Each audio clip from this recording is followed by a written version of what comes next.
Meus melhores cumprimentos, mais uma vez, aos que se apresentam aqui nesta nossa série Registros sobre Registros, que vai, no dia de hoje, para o seu número 412 de apresentação. Número realmente expressivo de apresentações aqui da nossa série, que tem o apoio da Academia Paranaense de Direito Notarial e Registral. Eu aproveito para cumprimentar todos os confrades e confreiras dessa entidade, bem como da ANOREG, do Estado do Paraná. E eu quero, a propósito da ANOREG, primeiramente cumprimentar o novo presidente dessa associação, Dr. Matheus Afonso Vido da Silva, bem como cumprimentar a professora Mariana Podzenato Martins, que concluiu seu mandato, foi muito frutuoso do ponto de vista doutrinário aqui para todos nós, e também tornar a cumprimentar a professora Mônica Dallavecchia, coordenadora acadêmica da ANOREG Paranaense, que foi reeleita mais uma vez pela entidade, agora como sua segundo vice-presidente. Pois muito bem, vamos tratar aqui do tema ainda da averbação da extinção do direito de superfície do imóvel urbano, na sequência dos dispositivos que estão no inciso 2º do artigo 167 da Lei 6.015, de 1973. Essa lei contém uma previsão de registro constitutivo do direito de superfície do imóvel urbano, que corresponde ao seu item 39 do inciso 1º do artigo 67, mas também indica o averbamento da extinção desse direito de superfície. Isto nós podemos ler no inciso 2º, no item 20 desse inciso 2º do mesmo artigo 167. Pois muito bem, nós já lá atrás tratamos do tema do direito de superfície em uma explanação anterior desta mesma série, Registros sobre Registros, mas não custa reiterar aqui, a propósito, algumas poucas palavras, para que nós possamos ter sequência referente à averbação. Até porque lembremos-nos do muito acerto que há num aforismo clássico: iteratio mater studiorum est, ou seja, a repetição é a mãe dos estudos. E assim é, iteratio mater studiorum est. Esse nosso vernáculo superfície provém do latim superficies, superficiei. Vejo que o genitivo aí termina com o ditongo ei, que, como se avista, é um substantivo, pois, da quinta declinação. Relativamente a declinação com menor número de palavras. Superfícies, superficiei, significa a face superior, a parte exterior, a parte externa. E, no nosso caso, o que está sobre o solo, seja um edifício, seja uma construção, seja uma plantação. Portanto, na terminologia jurídica, que é aqui aquela que nos interessa, superfícies é o que está edificado, plantado, algo que, de qualquer modo, está unido inseparavelmente ao solo. Mas vamos ver que esse inseparável é relativo. Em todo caso, partimos dessa ideia. Superfície é o que está unido inseparavelmente ao solo. Exatamente porque está unido ao solo, não é o solo. Esse é o ponto importante a destacar. Há um discrimen, portanto, entre o terreno, o solo, solum, em latim, que é um ente substancial, e as superfícies, que é um seu acidente. Por que é um acidente? Porque pode não haver plantação num solo, pode não haver edificação no solo. A edificação e a plantação são acidentes em relação à substância que é o solo.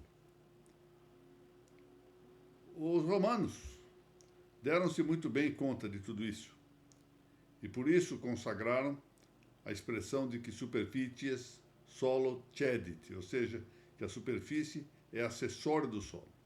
Ou seja, a superfície é o que acede ao imóvel. É tanto aquilo que nele se planta, plantatio, quanto aquilo que nele se constrói, edificatio.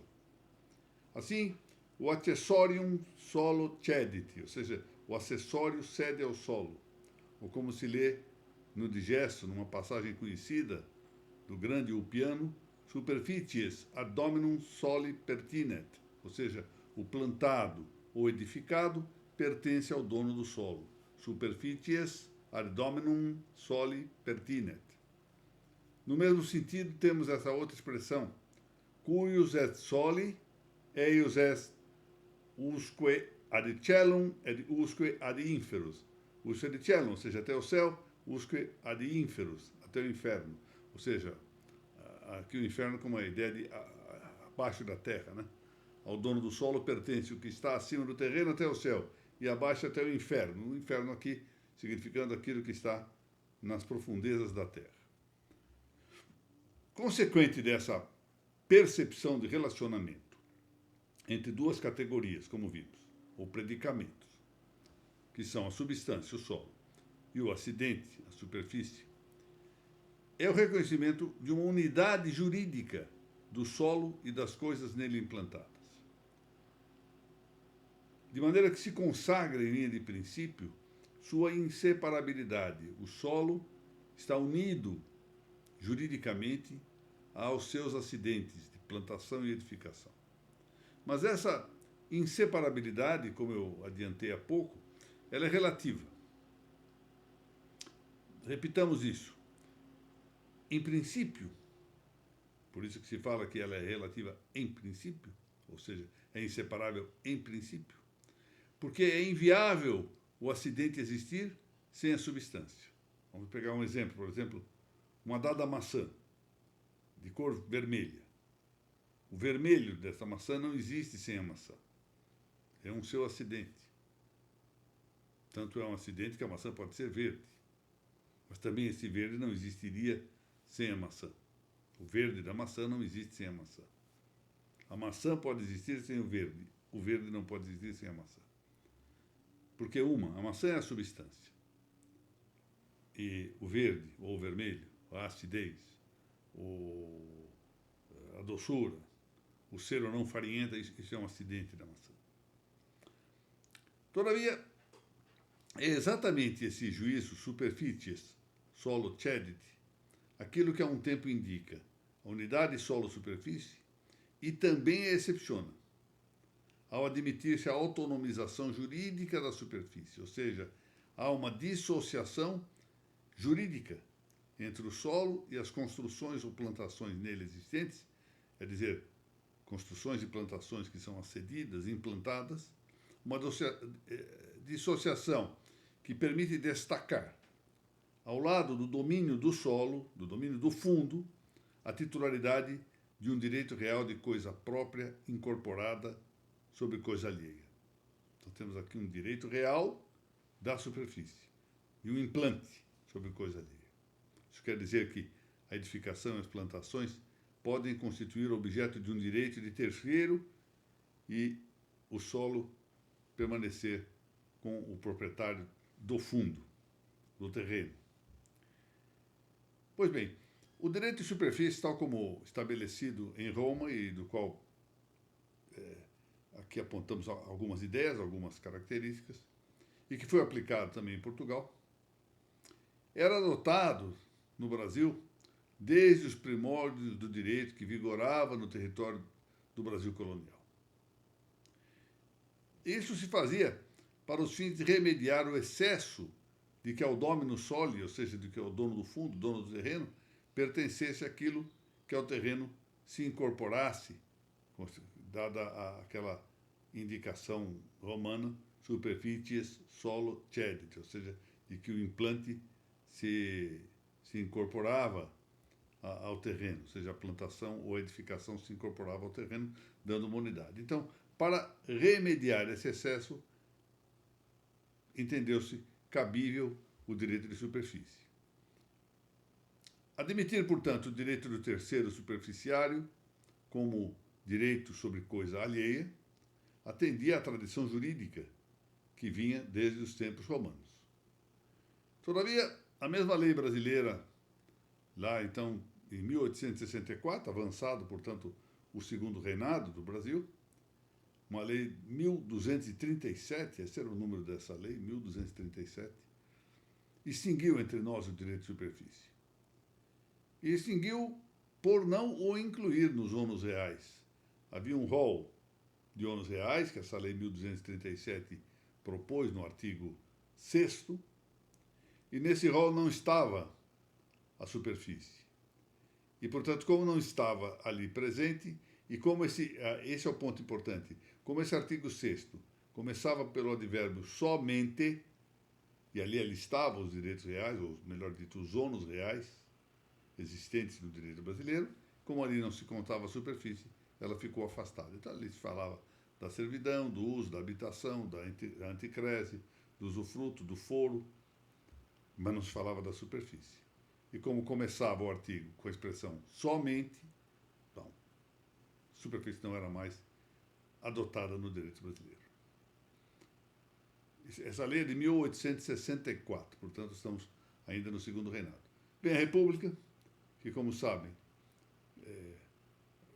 para dizer que fazia toda a legislação, copiou a legislação monárquica, alterando-lhe o número, alterando-lhe a designação apenas, mas adiante surgiu, e é preciso reconhecer a excelência do que foi o Código Civil de Bevilacqua, o Código Civil de 1916. Excelência porque o Código de Bevilacqua considerou os costumes do povo e considerou esses costumes à luz da realidade, mas ao mesmo tempo com um sólido controle de sua racionalidade. Não bastava ter sido costume, era preciso também que fosse racional.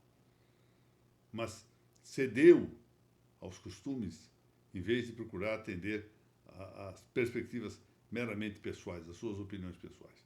E daí a importância do Código, que durou praticamente um século. E depois acabou sendo copiado em boa medida pelo Código vigente.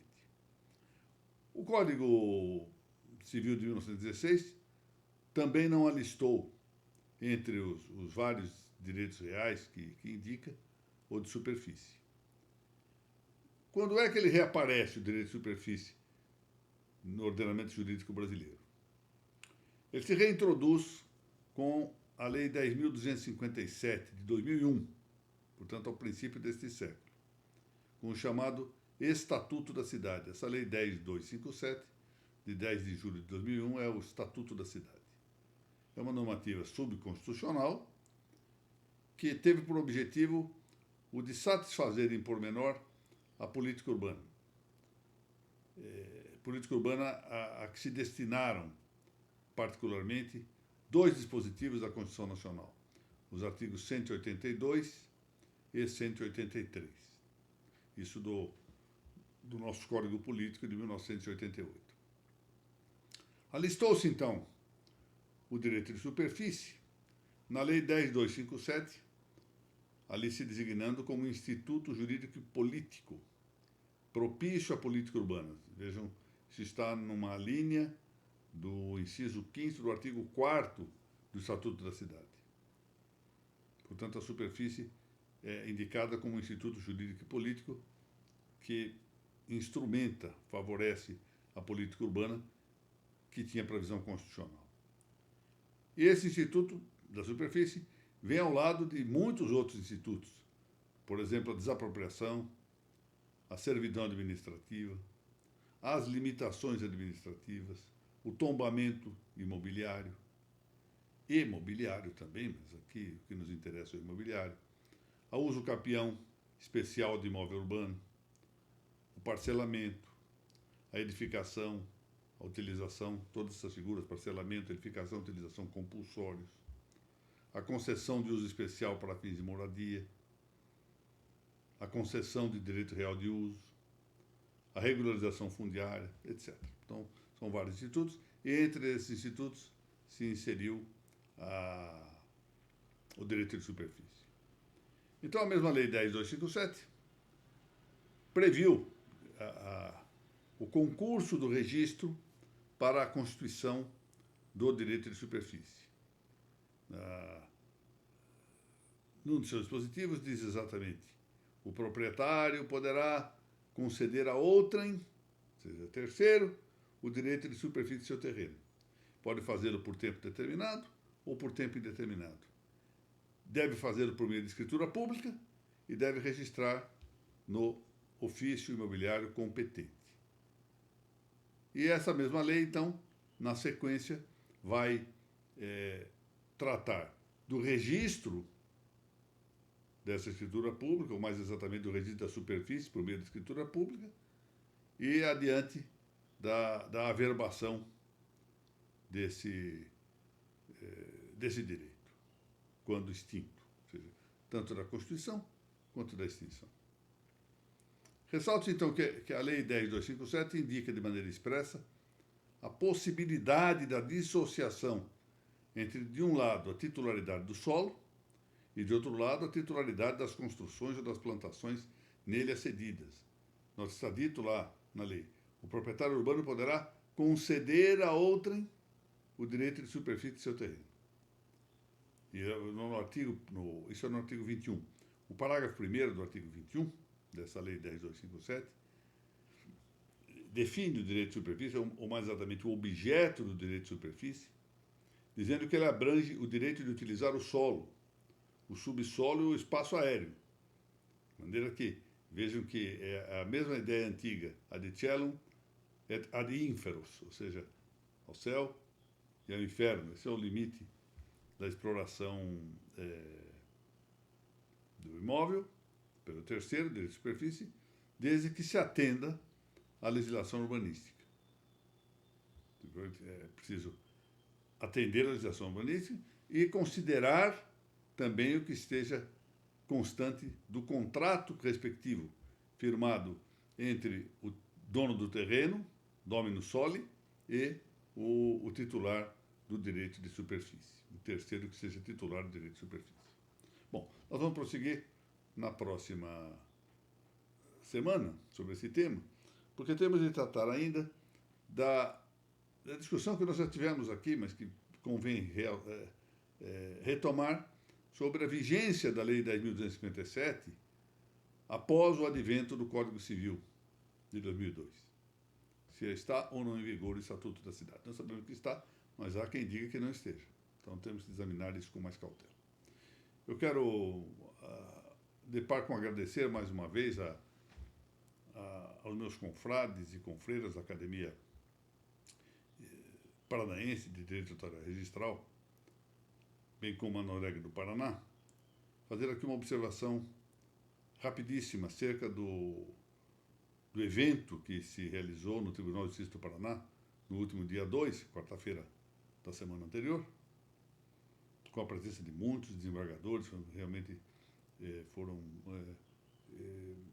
muito simpáticos, essa é a realidade, os magistrados do Paraná, comparecendo a esse evento que se realizou com o concurso da Escola da Magistratura do Paraná, da Noreg Paranaense, ali representada pelo seu presidente, pela anterior presidente, pela coordenadora acadêmica da entidade e a Academia Paranaense de Direito Notarial e Registral. E, na ocasião, além da inauguração de um curso de pós-graduação da Escola da Magistratura, em parceria com a Academia Paranaense, curso esse que tem a coordenação da doutora Mônica Dalla Vecchia, também se assinou um convênio da Academia Paranaense com o Centro de Estudos Notariais e Registrais da Faculdade de Direito da Universidade de Coimbra, que ali estava representada por sua presidente, a estimada e autorizadíssima professora Mônica Jardim. Portanto, o Paraná vai assumindo efetivamente o protagonismo na área da doutrina registral e notarial aqui no Brasil. E espero que agora com voos internacionais. Muito bem, vemo-nos, se Deus assim permitir, na semana que vem. Muito obrigado.